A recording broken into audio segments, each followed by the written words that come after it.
and teacher here at Earth and Star Spiritual Wellness Center. I am a healer, I'm an angel medium, and I have a beautiful message about growth today. That word growth keeps sticking in my mind, and you know, when I'm being given a word, it just slowly starts to build until it has to just vomit out of my mouth. So here we are. But how we get to growth in this particular lesson pertains to the word church. What is church? What is your church? As a person who grew up going to church 3 times a week, as a child, I went 3 times a week, and then as an adult who doesn't go at all, but ended up creating my own church, I feel like I have a pretty good grasp on what this is. But we'll just go with the facts and the downloads here. And I want to just start by giving you guys a little update. You may have noticed that since August, I haven't been doing regularly scheduled Sunday videos. I have been spreading my energy out between a few different spaces. Right now, I'm focusing on my personal one-on-one sessions because you guys need those. Everybody loves those, and this is needed for healing and personal inner growth. So between my sessions and focusing on the retreats that we're building, I've also been building member content. So at our website, www.earthandstarwellness.com, we now have a member portion. You have a free membership, and then you have a donation membership where you can donate into our organization so that you get exclusive content and videos into a few different things, but basically building your spiritual practice and what Earth and Star as a group, as a vision, has to offer. So between the retreats, the member content, and my personal sessions, I've been doing a lot of energy in spaces that maybe aren't publicly seen. And that's okay, because let's be realistic and honest. I don't like to do anything I love doing everything in a structured way. I'm a very structured person, but I don't like to do anything in a regularly scheduled way. It actually just irks me and gives me a lot of anxiety to think that I have to have regularly scheduled programming. Because if you think about it, something that's regularly scheduled often will eventually become inauthentic. It will become watered down, because when you teach or when you have something to give, you need to make sure that it's downloaded, that it's pure, that it's given to you to give, that you have it to give. And if you have constant pressure of needing to put out content or needing to meet or needing to have a message at a particular time, then you might, if there's no inspiration, if there's not a word given by Spirit at that particular time, then you might feel pressured to give something that isn't of Spirit. And I don't like to do that. I won't do that. So if you really want to get to know me or see different things like that, our lives are really good. There's a lot of personal stuff in the lives. But if you're looking for this kind of meat and potatoes content, you're going to get it as Spirit provides it. I know you're hungry. But you also have to be aware of who you're feeding on. Because as a spirit, I have unlimited energy to give you. But as a human body, my body can only sustain so much spirit at a time before it needs rest. And realistically though, there's a lot of spirit that comes through these, okay? When you get these teachings, there's a lot of spirit that you're getting. There's a lot of packed in content that you're getting that you could stretch out. But we want everything to be very structured, but not necessarily regularly scheduled. We'll get back to that in a second, where it pertains to church and possibly even leaders who put out inauthentic content in order to have something for people to hear and come to. But let's just start with, what is church? What is church? Let's read some definitions. because you know I have them. So the word church in the English Bible is ecclesia. And this word is the Greek word kaleo, which means to call. So the word using the prefix ek, out, means the called out ones. But the English word for church does not derive from ecclesia. It comes from kuriakon, and that means dedicated to the Lord, or the Lord's house. Now, this is good. These are good definitions. I like these definitions over like the regular Wikipedia definitions, which basically just talks about a building where Christian people meet, because a church can be for anything. I like these definitions better, but here's the problem with them, okay? Called out ones leaves a hierarchy. It creates separation. And that's the problem with the church to begin with. That's the problem with politics to begin with. That's the problem with the world to begin with, is this hierarchy and separation. If there are people who are called out, then what about the rest of everybody else? Who are they? What's their role? What are they supposed to be doing? Everybody has the right to divinity. And when I say right, I'm using R-I-T-E. We know that the rights, R-I-G-H-T, everyone has a right, but I'm specifically speaking of right, R-I-T-E. Everyone has the right to divinity. And when we're speaking of right, R-I-T-E, we're speaking of something holy. We're speaking of something ritualistic. We're speaking of something sacred. Everybody has the right, the sacred ability to reach their higher calling, to reach divinity. And so because of that, I think that we need to redefine the word church. So for our particular purposes, for our teachings, for our gatherings, for what we're doing together, you and I, we're going to simply call this home. We have a right to home, okay? Welcome home, guys. Welcome home. We're going to redefine church. Home is derived from the word ham, and ham means village or dwelling. The word dwelling as a verb is living in a particular place or being at a specific place. It can also mean to think or speak on a particular subject. We all know how we dwell on things.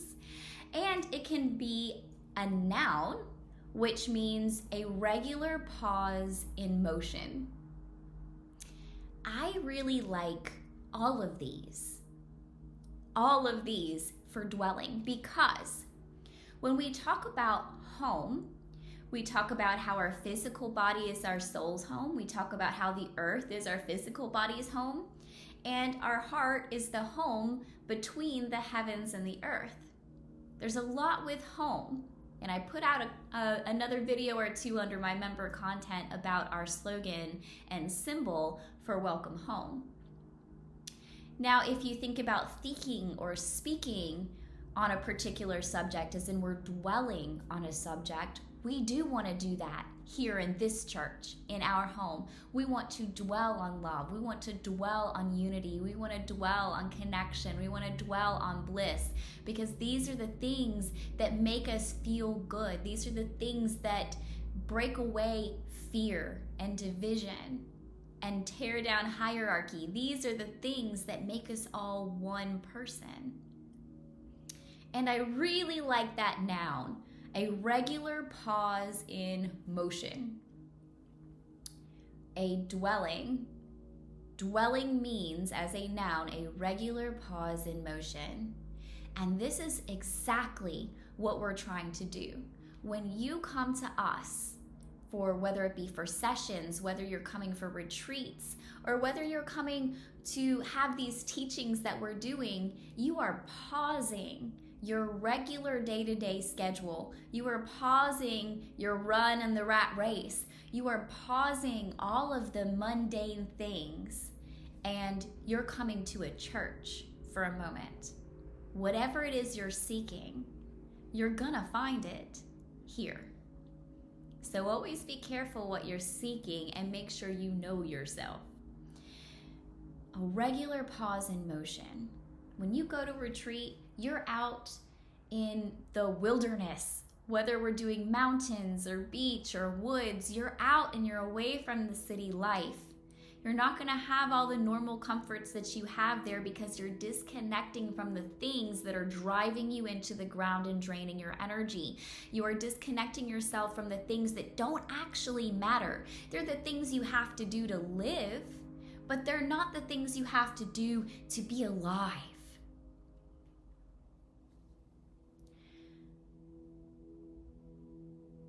A church, our home, is comprised of 3 parts: worship, message, and connection. So whether your church is in a building, whether it's in a virtual meeting, whether it's in the woods all alone by yourself, you know that it's your church when you have worship, a message, and connection. Worship because we are in a space, in a heart of gratefulness. And when you're in a heart of gratefulness, there's nothing else to do except for be alive, be thankful, be grateful, be in love. And that's what worship is. Worship is being so grateful and so alive and so in love that you pour that emotion out. You begin to let go of your physical body. You might sing, you might dance, you might sit and just be still. However you worship is fine, but it's just that heart of gratefulness, that heart of love. And you can have that heart of love sitting alone in the woods, just connecting to nature, thinking and dwelling on all of the beautiful things that are created, on the abundance of nature itself. You know that you're in church when you're receiving a message, when you're able to receive God's word, God, source, whatever your higher power is, you can get messages when you are at home, when you are in your church. Because there, when you're in that heart of gratefulness, you are automatically opened. You are an open channel, and you will feel the feelings of God. You will hear the messages of God. You will have the knowings of God that are peace and calm. Messages don't always come to us as in, oh, this is the reason for this, and this is what you need to do next, and this is this. God has no need to give us messages like that unless we specifically need to do something. Other than that, we're just meant to explore God, source, nature, oneness. We're just meant to feel it, to experience it, to be it. So we get to just experience that for a while. And that is God's message. And then connection, whether you're in the woods or at some place else with other people, when you feel your heart opening, that is your connection. And for some people, this might be a little uncomfortable at first, because when you are open and connected to others, your compassion and your empathy begin to go up, because suddenly you're picking things up from other people. I don't know why my camera is doing this right now. That must have been an important message. It's been doing random things, but that must have been an important message. You begin to pick things up from the people around you that you're connected with. So you might be picking up sadness from this person, fear from this person, ecstasy and bliss from this person, joy from this person, love and calm and peace from this person, because you're connected. And you pick those things up and you just get to feel them. You don't have to hold them. They're not yours. You don't have to fix them. All you have to do is observe them, acknowledge them, and just know that this is the beauty of human existence. The experience of being human, that connection. even if you're alone in nature. Once your heart space is open, you're connected to the sun and the clouds and the sky and the trees and the dirt and the grass and all of the animals around you. You become connected. You begin to feel them, to know their stories, to feel as they feel, possibly to even get messages or see these white auric energies around them. You are connected. And that is what I hope you get from watching these videos or being in contact with any of us here at Earth and Star. That when you're here with us, that you feel at home, that you feel that you're in church, this home space, this dwelling. I hope that you feel that connection, that you can let go and just be free and express how you want to express, feel that worship and that gratefulness. I hope that you can hear God's word and receive a message through your experiences with us. I hope that you can be open and feel connection, even if it's a little uncomfortable at first, because we're learning how to be one with the people around us, not just to close ourselves off and just be in fear and protection mode all the time. But that kind of leads me to the safety aspect of this, because sometimes when we're in churches, maybe even traditional churches especially, we come to spaces where we don't feel safe. We are immediately drawn to spaces that we feel safe in. And that's needed at first for our healing purposes, because we cannot heal in an unsafe space. We have to learn how to open ourselves and heal ourselves in safe spaces. But no matter what space you come to, you will eventually be faced with yourself.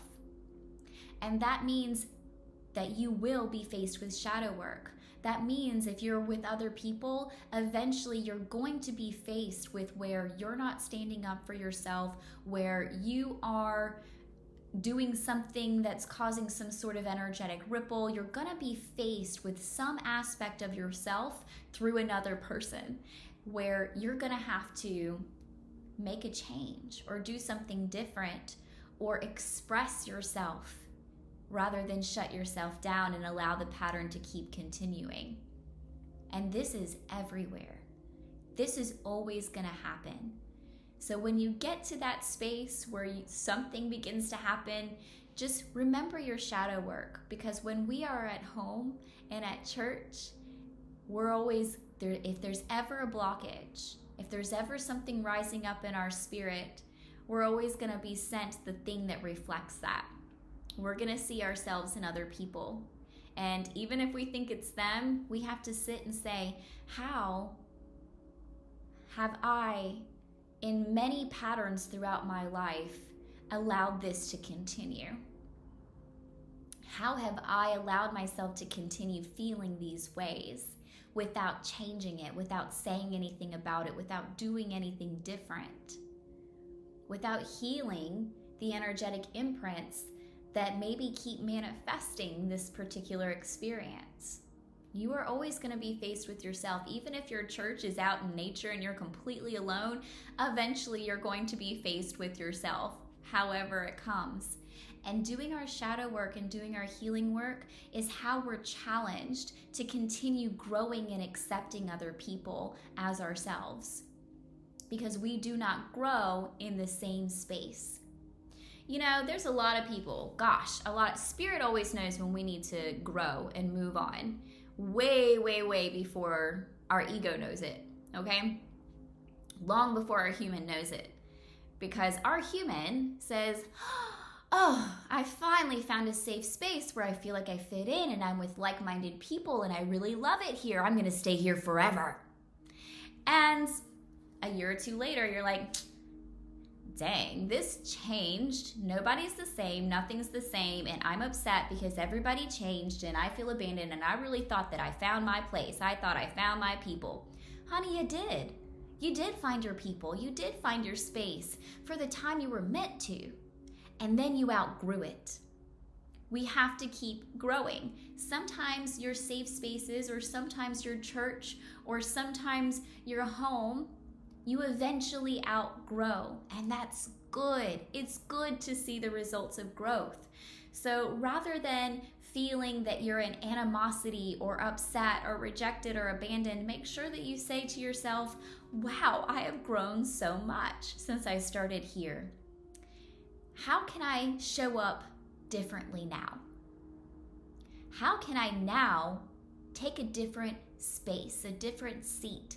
Maybe it's time for me to step into some sort of leadership. Maybe it's time for me to start sharing with others. Or maybe it's just time for me to move to a different space. One that now matches the frequencies that I now have. And that's okay too. You either have to move on to keep growing, to keep having more challenges, or you show up in a different way, in a more powerful way, in a way where you have more responsibility, because the higher your vibrations, the more you grow, the more responsibility you have. So let's talk a bit about what Jesus said their church is. So,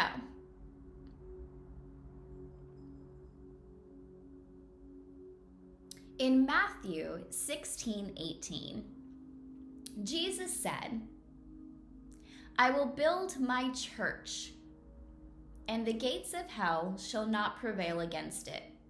And in this particular instance, that Greek word church is ecclesia, which basically means the body of Christ. So he was talking about the people. Jesus in the Bible very rarely ever refers to the church as a building. Usually when he's talking about building a church, he's talking about people, how he is creating people who are in love, people who are in worship, people who are connected, people who are accepted and accepting of others. And so then that leads us to, well, because of that verse, what does he think that hell is? And according to Jesus, hell is a place of eternal punishment where people suffer for their rejection of God. Really look at that for a second. Remember that anything that's not in love is in fear. Anything that's not in unity is in rejection. Anything that is not in oneness is not of God.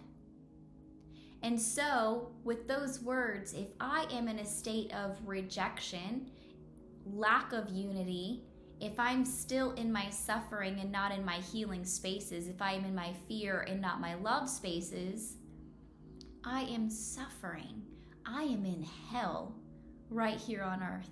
Because one thing that is very clear about Jesus's teachings, especially through Mark 1:15, is that he devoted his preaching to teaching that heaven, or the kingdom of heaven, is here, now, and at hand.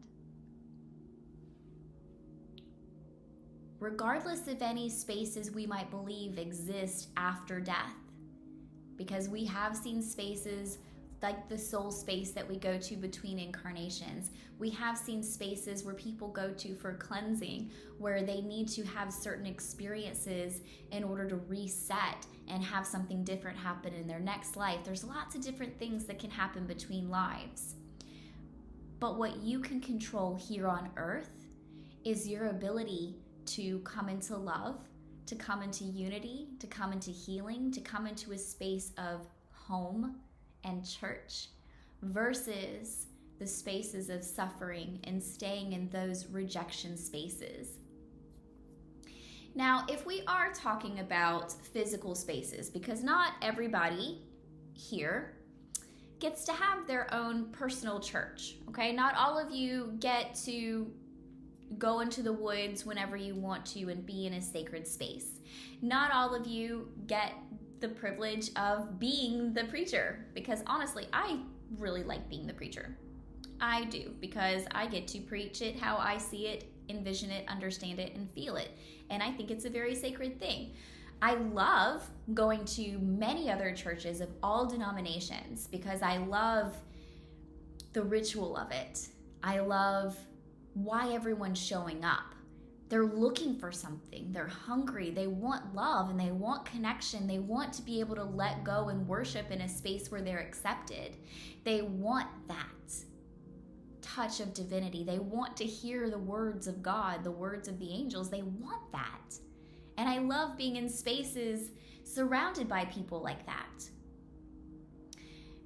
And I always have a great time worshiping, and then the message comes. That preacher steps up. And this is where I always have to kind of bite my tongue, only because I receive so many downloads about things that I can tell when a preacher is immature.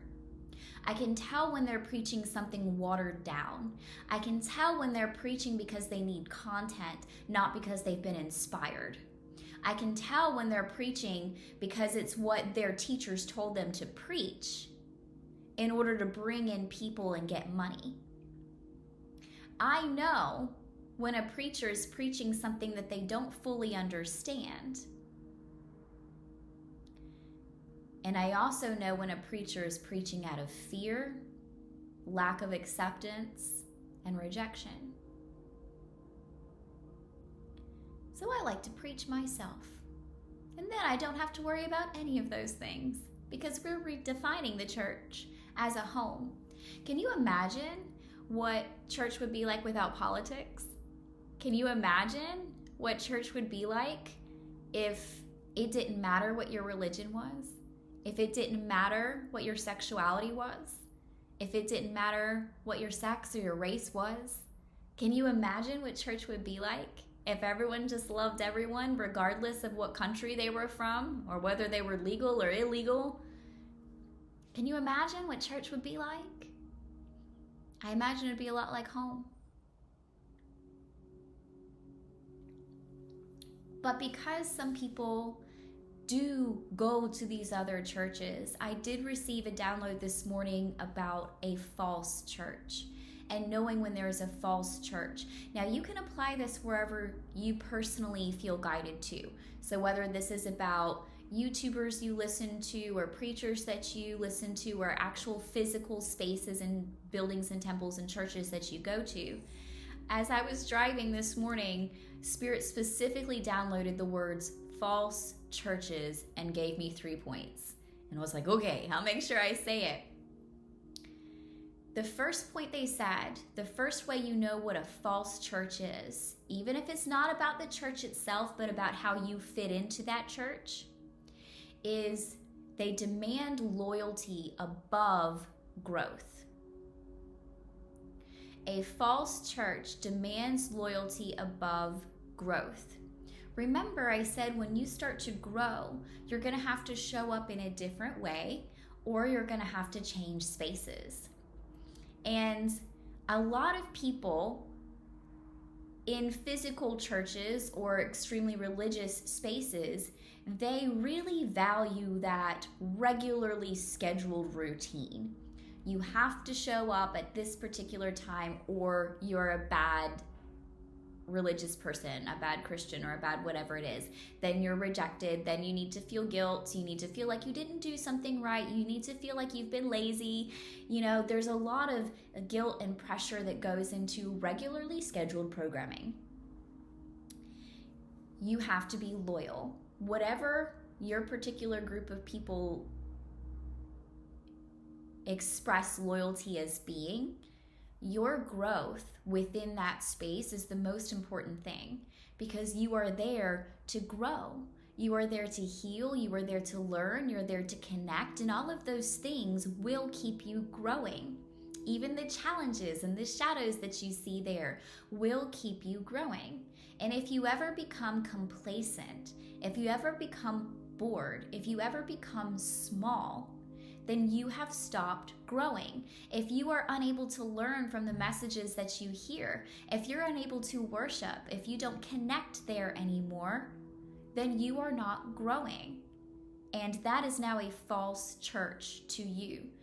Should not that they are a false church, it's a false church to you in your life because you're showing up there with the pretense that you're doing something holy and sacred for yourself when in reality, you're not. You're showing up for the looks of it. You're showing up for the routine of it. You're showing up to say you showed up. That's not why we go. That's not why we worship. That's not why we connect. That's not how we get messages. We don't go through routines simply to say we did it because it makes us feel like a good person and we did it right. That's a false church.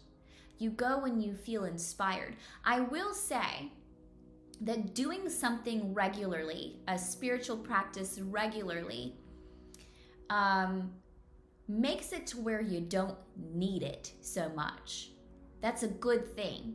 If you have regular energy work, even if it's just small sessions, you get to a space where you don't have big crises happening that you need energy work done right that moment, and really big sessions at that.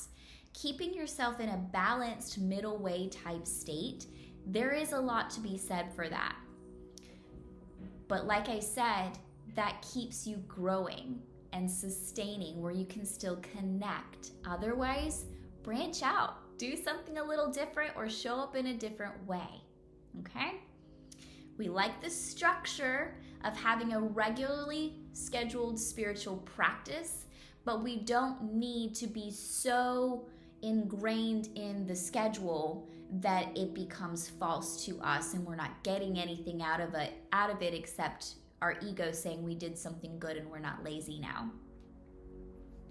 The second point I came to about a false church has a supreme leader. You have to trust the preacher, okay? First off, because whoever you're going to for teaching, whether it be a preacher, a teacher, a YouTuber, or nature itself, you trust that person or that space's vision and connection with divinity. But you also have to trust that you are capable of receiving the message that was meant for you. Because nature, as a grand scale, people who are talking to multiple people who are receiving and downloading messages that are generalized and blanketed and not specified to you, you have to trust yourself to know when the preacher's speaking to you and when God actually just had a message for somebody else that could be applied to your life in some capacity. You have to trust whoever it is who's in charge there, because they are who you've chosen to learn from. And you have to trust yourself enough to know when this person is not aligned with your best interest, when this person is not as connected as you thought they were, or when this person no longer is connected to what you need to hear, to what you need for growth. Preachers are honored. There's reverence paid there because of their time put in, because of their practice, because of their vision that they've been getting. That's good. We want to honor and respect our teachers always. But we also have to remember that there is no person who has supreme leadership over our individual lives. So when you're at home listening to me, I'm going to say a lot of wonderful downloaded things. I'm also going to show you a little bit about your shadow side and maybe even trigger you with some things that I say because they hit something inside of you about yourself.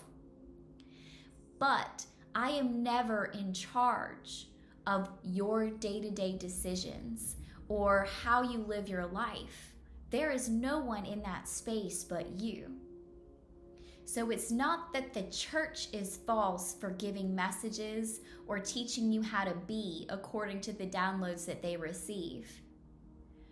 But if you are giving all of yourself, all of your decisions, all of your time, and all of your cognitive awareness to one person, that's going to be a false church for you. That's how cults begin.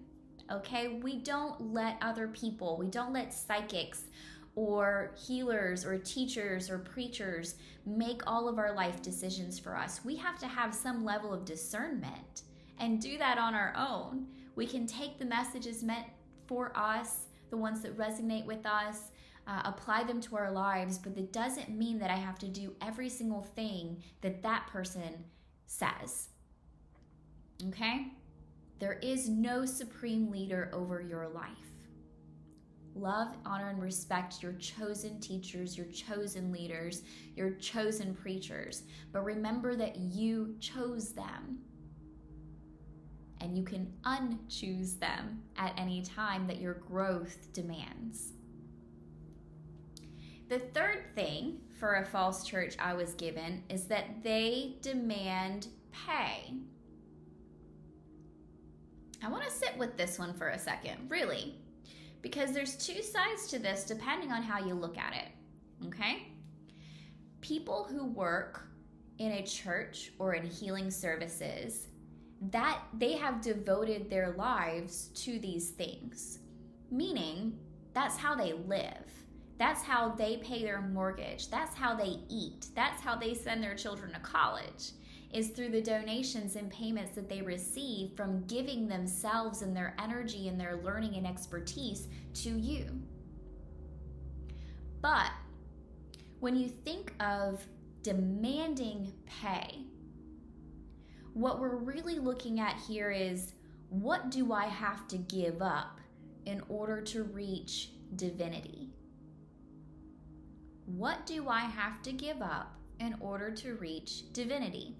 Now, we know that a church becomes a cult when they demand that you sell all of your things, you come live with them, that you isolate yourself, all of those things, and that your whole paycheck or most of your paycheck goes to them, and yada, yada, yada.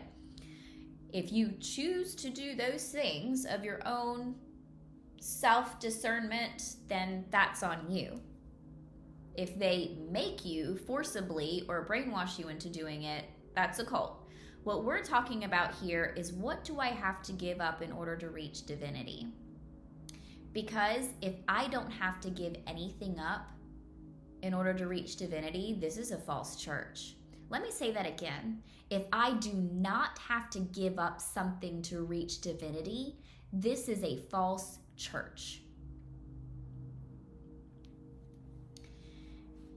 Sometimes there's an exchange of money. That's fine. Like I said, people have to live, people have to eat. But most preachers, teachers, healers will work with people on a sliding scale, or even do free sessions with people from time to time in order to help, because it's their calling. If it's their calling, they will do that. I do that. But you will have to give something up to reach your divinity. Whether it's alcohol, whether it's your time, whether it's that bad relationship, whether it's that repeating pattern that you keep doing over and over and over again, whether it's those false belief systems, the ones that keep you thinking that you're small and that you have no self-worth, whatever it is, you're gonna give it up. If you're eating too much chocolate and fried chicken and it's killing you, you're gonna give it up in order to reach divinity. If you are doing something over and over again that's keeping you in a low vibration, that's giving you blockages, you're going to give it up. And I'm going to tell you something. I'm not going to tell you this person's name. I love her and I respect her. But I think that her story is important right now. I worked with a woman. She actually came to me to work on her dog. And of course, our pets absorb so much from us. So we ended up working on her. And I told her, I said, I believe you're in an abusive relationship. You're going to have to leave him. And this wasn't me speaking. This was a message, because I didn't even remember telling her this later. I said, you're going to have to leave him. And when you do, everything's going to change in the month of September. This same woman, a year later, well, I guess it wasn't a year later, it was more like 6 to 8 months later, something like that. She set up another appointment with me in October. And, I'd only seen her the once. I didn't remember anything we talked about. And I came in excited to see her. And she said, you told me I was going to have to leave my husband in order to come into a healed state, and that everything would change in September. She said, I left him in September, and 3 days later, he shot himself. And I was taken aback at my audacity. Honestly, I was like, wow, well, I'll never do that again. But she looked at me and she said, that saved my life. That saved my life. He would have never stopped. He was tracking me. She was relieved. Guys, that's how bad it was. She was relieved that he was not going to attack her and track her and trace her and be on her for the rest of her life. Now, don't take that out of context, okay? Because obviously she was sad, obviously she was upset, there's healing work to be done, but that was her freedom. And in order for her to reach divinity, she had to give up that abusive relationship regardless of the consequences. And being realistic, those consequences had nothing to do with her. He probably would have done that to himself anyways eventually. And it usually 98% of the time does not end that abruptly either. Regardless of the consequences, if you have committed yourself to reaching divinity, you're gonna have to give up the thing that's blocking you from it.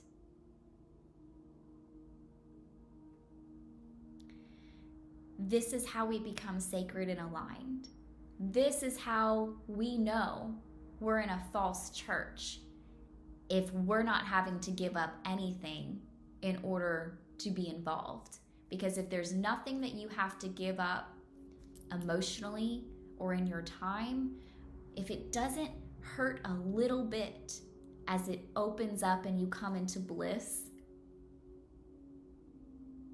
then whatever you're feeling, whatever this happiness that's on the outside, whatever this seeming loving experience you're having, if you didn't have to give up a single thing to reach it, it's not real and it's not going to last.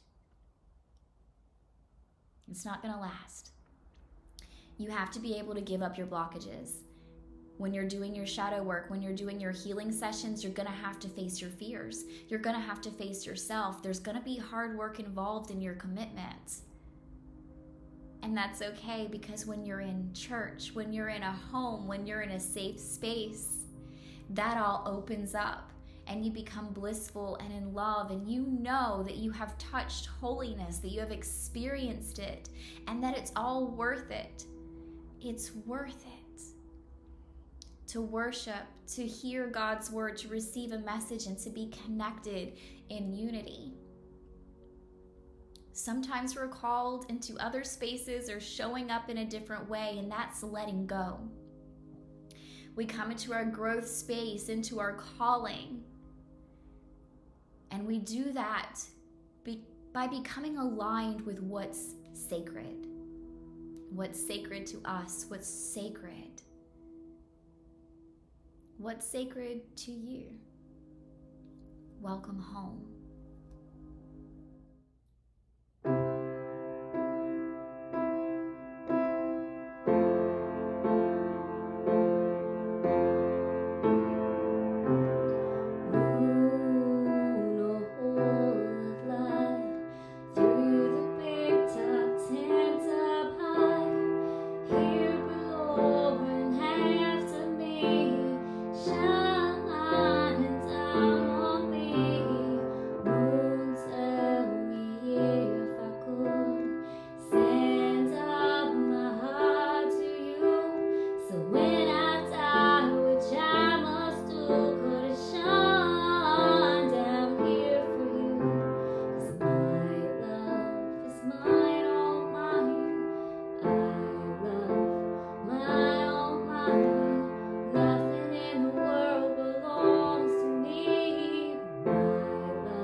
She's a sight to see.